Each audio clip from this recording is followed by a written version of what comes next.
Auntie reached out to touch the pregnant woman's belly, hoping to catch a bit of the joy. But a second later, her face turned deathly pale. She immediately pulled the husband aside, demanding answers. Tell me the truth. Since Gigi conceived this child, has she been acting strange? Xiaohua thought hard for a moment. Actually, yes. His wife used to hate eggs. But now, she eats them shell and all. And she can polish off dozens at a time. Back then, he just thought her appetite had grown. He didn't think much of it. He just let her be. But as soon as he said that, Auntie looked even more terrified. She pressed him, asking if her vision had gotten worse. And if she had been sleeping constantly through winter. Sometimes for days on end. Xiaohua was completely stunned. He asked her how she knew so much. But what Auntie said next scared the living daylights out of him. Don't you go losing your mind now. It's because of my lower leg. Xiaohua exploded on the spot. He blasted Auntie for spouting nonsense, calling her a gossip monger, just like the rest of the village. He even warned her that if she dared to lie again, he would make her pay dearly. But Auntie looked like she was about to cry from desperation. She insisted she wasn't joking. When she touched his wife's belly just now, she could clearly feel dozens of tiny movements inside. She couldn't have been wrong. But Xiaohua refused to believe a word of it. He just thought she was picking a fight. In truth, the signs had been there all along. Xiaohua had married a beautiful woman. She got pregnant not long after. But it was abnormal, she'd been pregnant for 13 months. Yet there was no sign of the baby coming. Rumors were already spreading through the village. The villagers mocked his wife, saying she was carrying a monster. Xiaohua fought with anyone who dared to say it. He defended his wife, swearing that anyone who messed with her pregnancy would face the consequences. Until this very day, when he ran into Sister Hua, who had been raising snakes for decades. As soon as Sister Hua approached his wife, she frowned in disgust.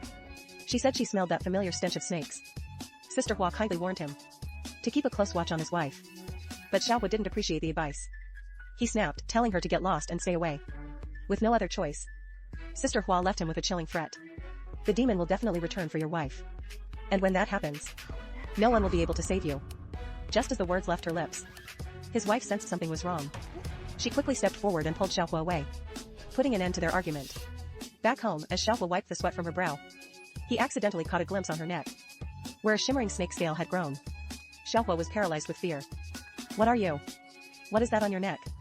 But she brushed it off casually, saying it was just a mosquito bite from last night. Xiaohua was left completely bewildered. He actually believed her. But that same night, something even more terrifying happened. Xiaohua was inside the room when he discovered a giant snake. He immediately grabbed his gun, ready to kill it to protect his wife. But she desperately held him back. Then, he smelled it again. The faint, lingering scent of snake musk on her. That was when he panicked. He rushed to find Sister Hua the next day, begging her to teach him how to ward off snakes.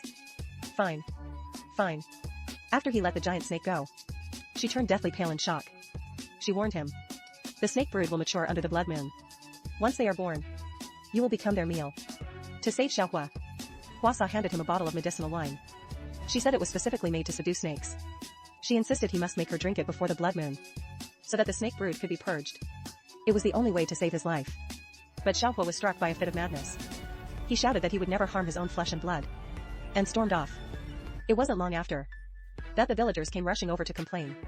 They claimed his wife had eaten nearly all the village livestock. Xiaohua rushed over to see for himself. He found his wife leaning against the sheep pen, looking satisfied. Carcasses of livestock were scattered all around her. No sane person would eat raw meat. The villagers were now more certain than ever that his wife was carrying a snake brood.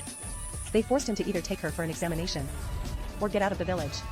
With no other choice, Xiaohua had to take his wife and leave. She said she wanted to go to her cousin's house on White Cloud Mountain to give birth. Cornered, Xiaohua had no choice but to agree. But upon arriving at the cousin's house, the cousin had said Open the Simi TV app and watch the full series now.